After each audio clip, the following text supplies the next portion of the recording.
Okay, this is John Wilcock. What we have here is an example of yellow journalism.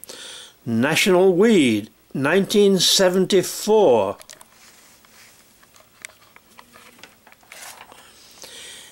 It was a 48-page paper, and almost every story in it was either about weed or something similar or paraphernalia connected to same.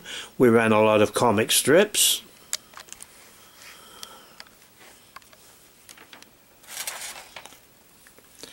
And it was done by a lot of comic strip artists. Some are well known and some not.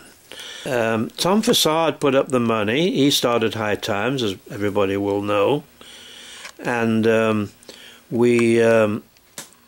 Dracula Fiend says yellow press sucks, and we insisted on it being. I insisted on it being yellow journalism, so the paper was actually printed on yellow paper.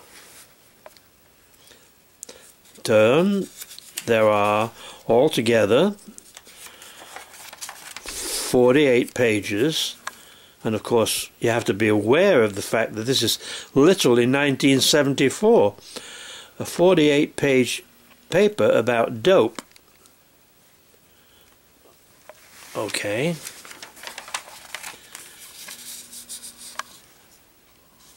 Mushrooms not what they seem. I can't remember what that was.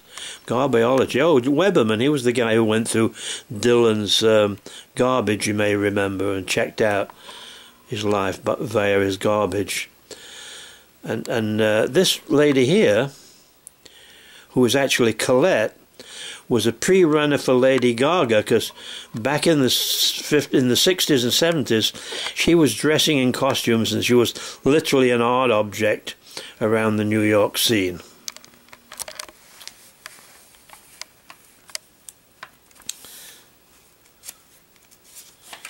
"48 pages is a lot of stuff." Mexican jail reported zapping prisoner with cattle prods. Well, things haven't changed much, have they? And in those days, cocaine was not regarded as dangerous as it subsequently become. High Times at one time ran ads for purveyors or dealers in it in one way or another, but they dropped that and cleaned up. And sadly to say, impressive as this was in 1974, unfortunately it only lasted 3 issues, and whether that was distribution or disinterest, or I have absolutely no idea, but after the 3 issues it folded. I think apart from Tom Forcade, Bob Singer was also involved at that particular time. High Times was an interesting place to work. They ran my column, and every day at 4... Oh, Oliver Johnson, by the way, was my pen name. It appears in the Witch's Almanac for 30 issues. Every day at 4:20, what's his name's record of Wouldn't It Be Lovely used to play at Tom's orders. It was an interesting office to work in, and theoretically no smoking was allowed, although I'm sure that was ignored from time to time. And unfortunately a couple of guys from High Times eventually were busted in connection with dope running in one way or another.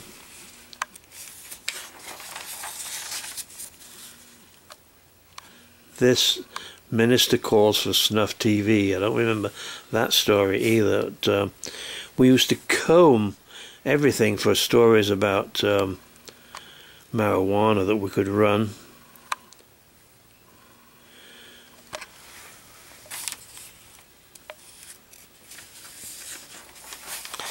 This actually was issue number 3, I think, and the last of the bunch. Yellow Journalism in 1974. Tom Forcade, publisher. John Wilcock, editor.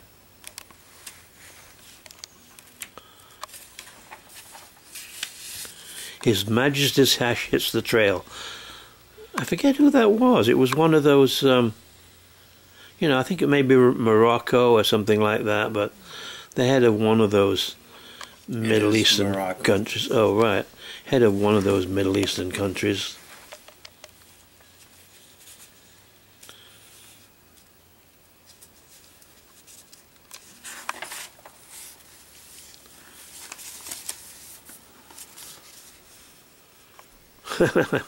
Interesting head. I don't know what it means.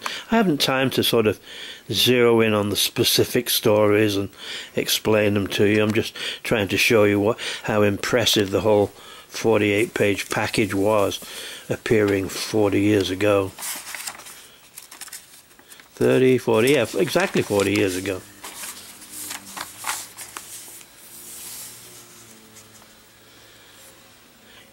Tom Forcade, who's notorious and of course famous in the underground as sort of the underground Howard Hughes, because he never liked to be photographed, was very entrepreneurial type who raised the initial stake for High Times by smuggling in a huge batch of pot from Mexico in the plane he flew himself.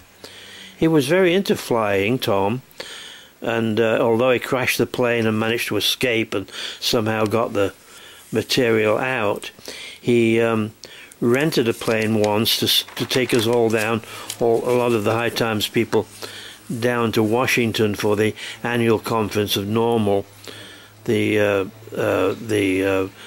organization that's trying to reform the marijuana laws, which of course 40 years later got reformed a bit after the fact.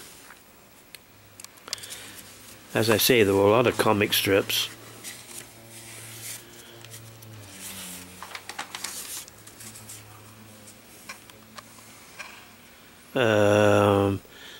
Magic Garden Community grows 2 pounds of cabbages. 42. Oh, 42. Whatever that was. Send books to a red pen pal. Interesting stories, some of these. Okay. I don't know what that is. What is art? Well, that's a question that they're still asking.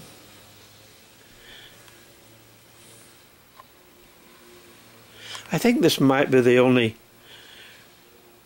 remaining issue. Oh, that was that famous Conan Doyle story about when he was fooled by the Cottingley fairies that were photographed, and of course totally phony, but he believed it. I think this might be the only remaining issue of National Weed. I can't imagine that many people saved copies, and even I have only this one.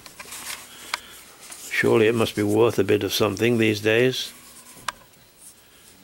Rock stars may sell their seed.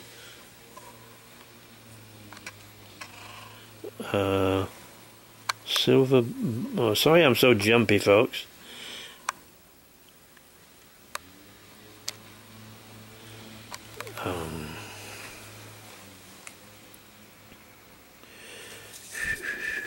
And they used to run a section, which we'll come to in a minute, I think.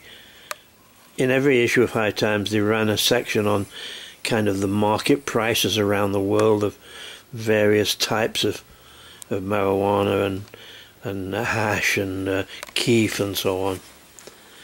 I was once in oh, there we are, the sort of trans-high market quotations prices of pot, which of course were 40 or 50 bucks an ounce in those days. I remember smuggling some in from Mexico in a talcum powder can, which we put just the top. If you sprinkled it, talcum powder came out, but underneath was sort of a wax layer, and then underneath that all the pot. We smuggled in many different ways in those days.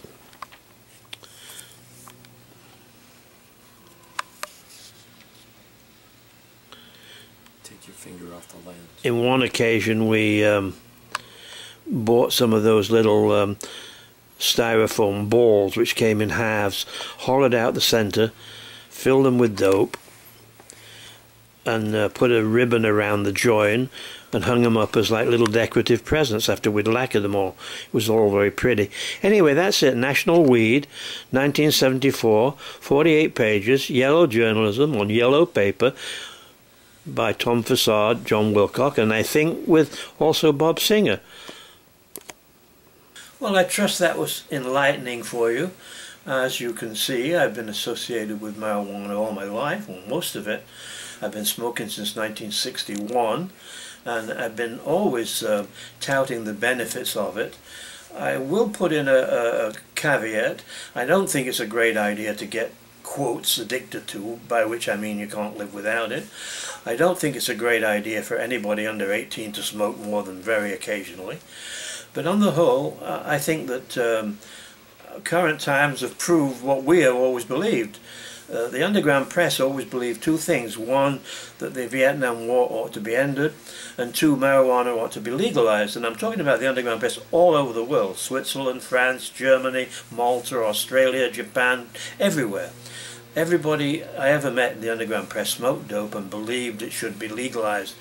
It's always, for thousands of years, been a healthful thing. It's always been associated with curing as much as enjoyment, and thank God the world has finally come to its senses. Okay?